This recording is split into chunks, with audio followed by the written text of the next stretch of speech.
ఆద్యని జూలైలో జాయిన్ చేయడం వల్ల యూనిఫామ్ ఇవ్వడం కూడా లేట్ అయిపోయింది. ఇది విజ్ఞాన్ స్కూల్లోనే ఇస్తున్నారండి, వాళ్ళే ప్రొవైడ్ చేస్తున్నారు అందరికీ. స్కర్ట్ అనమాట ఇది. రెడ్ అండ్ ఎల్లో ఎందుకు ఇచ్చారంటే ఆల్టర్నేట్ డేస్లో వేయాలంట. మండే ఒకటి, ట్యూస్డే ఒకటి, అలా ఆల్టర్నేట్ డేస్లో వేయాలి. షూ మాత్రం బయటే తీసుకోమన్నారు. ఈ షూ ఆకులాస్లో తీసుకున్నాం తాడేపల్లిగూడలో. ప్రైస్ కూడా బాగానే ఇస్తారు. బ్లూ సాక్సెస్ అంటండి. టైం అయిపోతుంది, ఈరోజు వంట ఏం చేయాలని అనుకుంటే క్యారెట్ ఉంది. సర్లే క్యారెట్ శనగపప్పు మంచి హెల్తీ ఫుడ్ కదా, ఇది పెట్టేద్దామని ఇది చేస్తున్నాను. అప్పుడే ఒక ఆలోచన వచ్చింది, ఒకసారి వీడియో తీసి చూపిద్దాం, ఎందుకంటే చాలామందికి తెలియకపోవచ్చు శనగపప్పు క్యారెట్ ఏంటి అని. ఒకసారి ఎవరు అడిగారు నన్ను, అందుకని ఇది కొంతమందికి తెలియకపోవచ్చు అని వీడియో తీస్తున్నాను. క్యారెట్ శనగపప్పు రెండు ఈక్వల్గా తీసుకోండి. వాటర్ ఎక్కువ వేయకండి, శనగపప్పు ఎక్కువ ఉడికిపోయిందంటే బాగోదు. క్యారెట్ ఎక్కువ ఉంది కదా అని క్యారెట్ ఎక్కువ వేయకండి.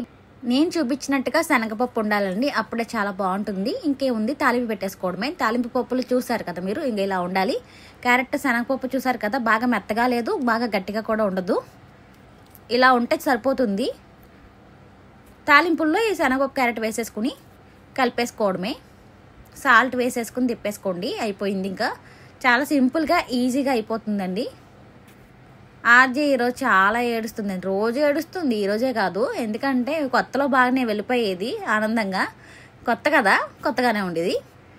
ఇప్పుడైతే అసలు పంపించాలంటే చాలా 3 చెరువులు నీళ్ళు తాగిస్తుంది స్కూల్కి వెళ్ళడానికి. ఎంత బాధగా చెప్తుందో చూసారా బాయ్.